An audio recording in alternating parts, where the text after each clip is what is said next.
there lived two sisters. They were daughters of Mama Ajwa, a respected elder in their village, known for her wisdom and kindness. Her daughters, Asali and Eo, were the pride of the village. Asali, the elder of the two, was known for her kindness and beauty. She had the voice of a songbird and a heart as gentle as a soft breeze. Eo, the younger, was bold, fierce, and clever. The villagers often spoke of her as one who could speak her way through any situation and dance her way into anyone's heart. Together, they were a perfect balance, like the sun and the moon, opposites but inseparable, complementing each other in ways only sisters could. They walked hand in hand through life, sharing joys, laughter, and secrets, never once imagining that anything could come between them. But deep within the hearts of humans lie seeds that, if watered by envy, can grow into weeds of betrayal. And so it was with these two sisters, though they did not know it yet. One day, a stranger came to their village. His name was Malik, and he was the son of a powerful chief from a neighboring land. Malik was tall and handsome, his skin rich as the earth, his voice deep and soothing. He had come to the village to choose a bride, and as the custom was, he would choose one from among the maidens of the village. News of Malik's arrival spread quickly, and soon the village was buzzing with excitement. The women prepared themselves with great care, dressing in their finest clothes and adorning themselves with beads and bracelets that caught the sunlight. Among them were Asali and Eo, their hearts both filled with hope and curiosity. For the first time in their lives, the sisters felt the stirrings of competition between them. Asali, with her gentle heart, believed that Malik would be drawn to her kindness and her ability to care for others. Eo, with her fiery spirit, believed that her boldness and strength would catch his eye. And though neither spoke of it, a quiet tension began to grow between them. As the days passed, Malik began to visit the village more frequently, spending time with the women, watching them, listening to their stories, and learning their ways. Both Asali and Eo tried to win his favor, but they did so in different ways. Asali would prepare his favorite meals, offering him sweet fruits and dishes made with love and care. She would speak to him softly, telling him of her dreams of raising a family and living a peaceful life. Eo, on the other hand, dazzled Malik with her wit and charm. She told stories of great adventures, of the battles she would fight if she were a warrior, and of the lands she wished to see beyond the village. Malik would laugh and clap his hands at her stories, clearly enjoying her company. The village could see what was happening, then soon whispers spread among the people. Which sister will he choose, they asked. The kind Asali or the bold Eo? The days turned into weeks, and the tension between the sisters grew. Their once close bond began to fray at the edges. They spoke less, and when they did, their words were sharp, though neither truly wished to hurt the other. But neither could deny the pull they felt towards Malik, and both wanted to be the one he chose. One evening, as the sun set in a blaze of orange and red, Malik called for a meeting with the village elders. The sisters, like everyone else, were curious, but their curiosity turned to anxiety when they learned that Malik would announce his choice of bride the following day. That night, both sisters lay awake, their hearts heavy with anticipation. Eo, her boldness masking the fear she felt, decided to take matters into her own hands. She could not bear the thought of Malik choosing Asali. In her heart, she knew she had always felt overshadowed by her older sister's gentle nature, her beauty, and her ability to win the affection of those around her without trying. But this time, Eo was determined to be the one chosen. In the dead of night, Eo slipped from her bed and made her way into the forest. She walked deep into the woods, where the trees grew thick and the shadows whispered secrets. There, she called upon the spirits of the land, the ancient ones who dwelled between the worlds. Great spirits, she cried, hear me. I cannot let my sister take what I desire. Help me win Malik's heart. I will give anything.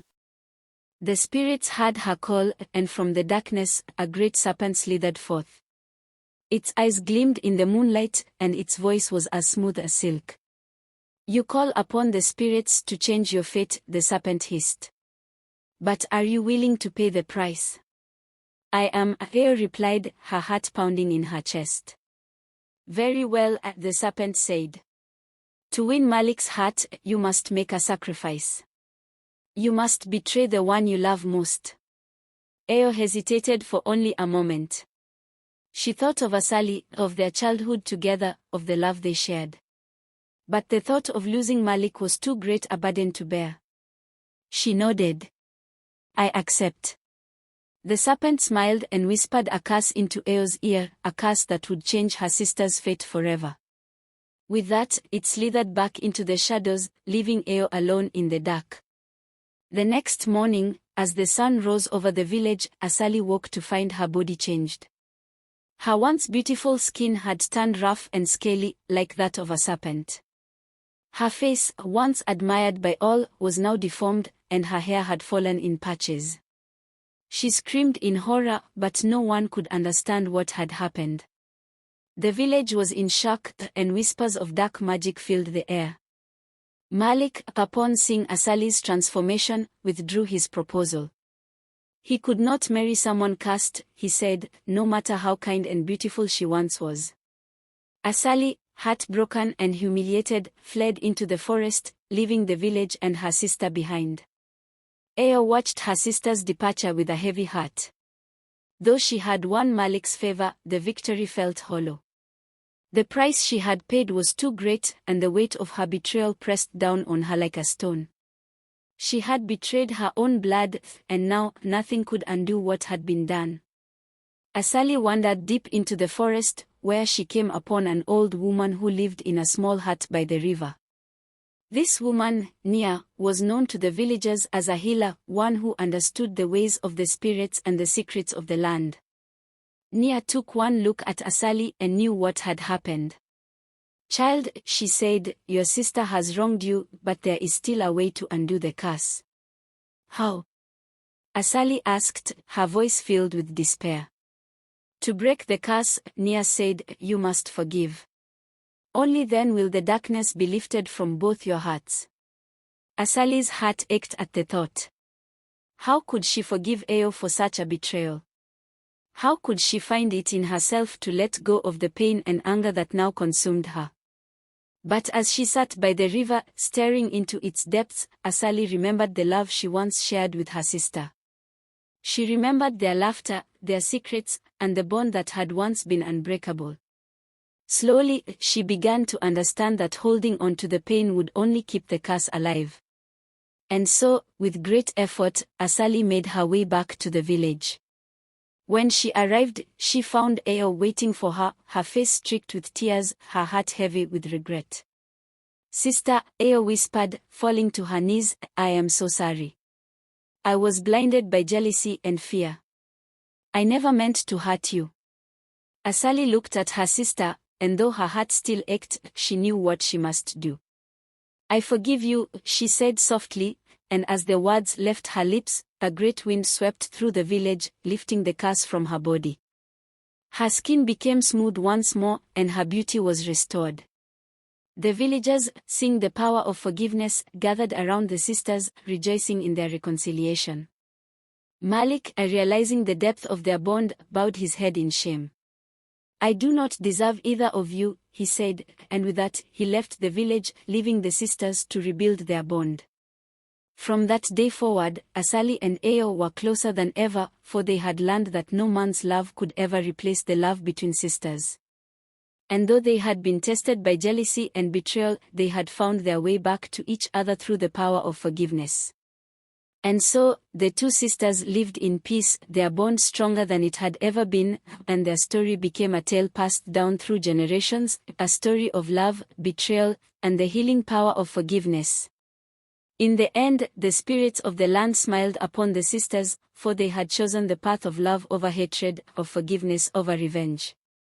And it is said that to this day, their laughter can still be heard in the whispering winds of the forest, reminding all who listen that true love, once lost, can always be found again. This story captures love, betrayal, and forgiveness, delivering a powerful message about the importance of family bonds.